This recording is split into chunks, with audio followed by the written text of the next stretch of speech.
Hello guys, welcome to Supreme Steno classes. Guys, be ready for a dictation, especially prepared for Bihar Civil Court upcoming skill examinations. 5 seconds.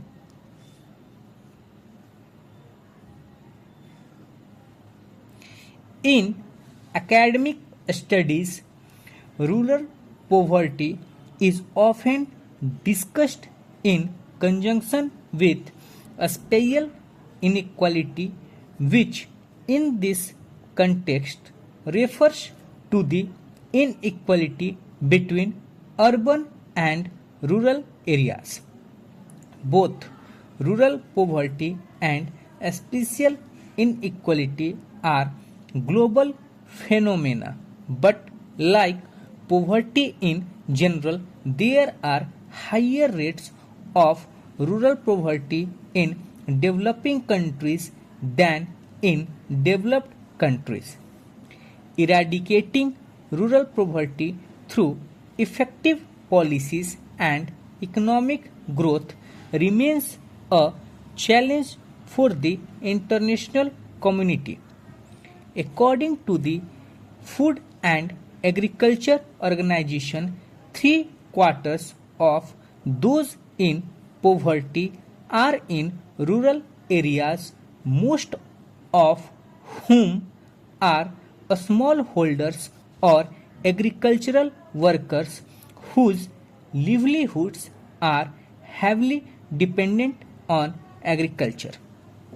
These food systems are vulnerable to extreme weather, which is expected to affect agricultural systems the world over more as climate change increases. Thus, the climate crisis is expected to reduce the effectiveness of programs reducing rural poverty and cause displacement of rural communities to urban centers. Poverty sets international goals to address these issues and is deeply connected with investments in a sustainable food system as part. The first problem is the lack of opportunities and skills training for most of the working age population. Over the years, a shortage of adequate investment in quality education and basic services like health, sanitation, waste management, and skill training has had its consequences. It has led to generations of malnourished, uneducated, unaware, and unskilled or semi skilled people who find it difficult to find decent paying jobs. As agriculture is barely a lucrative option, their only job option is to seek out work in the city's informal economies.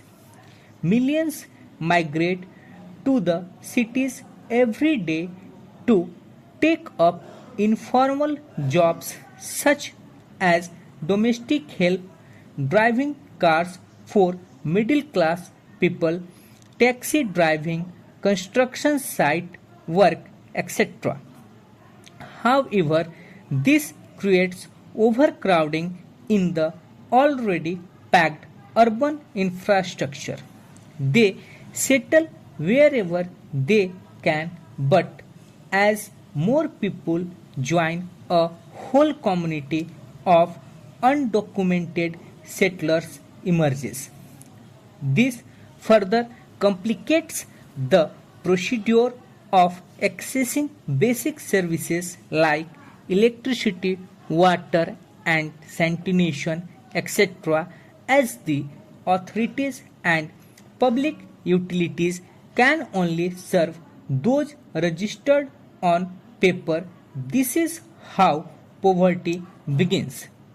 The low income of these communities means that a standard medical health is often a far-fetched dream, not to mention unaffordable. Therefore, on occasions when it rains or the neighborhood is flooded, these settlements become breeding grounds for various parasites and infections, and the cycle repeats itself. The Indian Constitution recognizes every person as equal.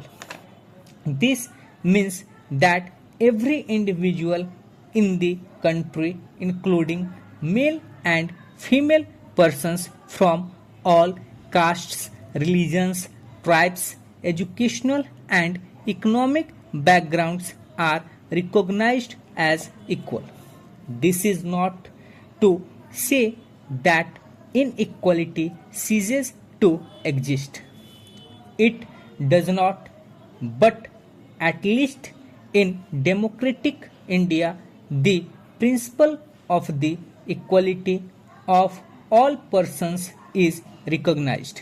While earlier no law existed to protect people from discrimination and ill treatment, now there are several that work to see that people are treated with dignity and as equals. This recognition of equality includes some of the following provisions in the Constitution. First, that every person is equal before the law.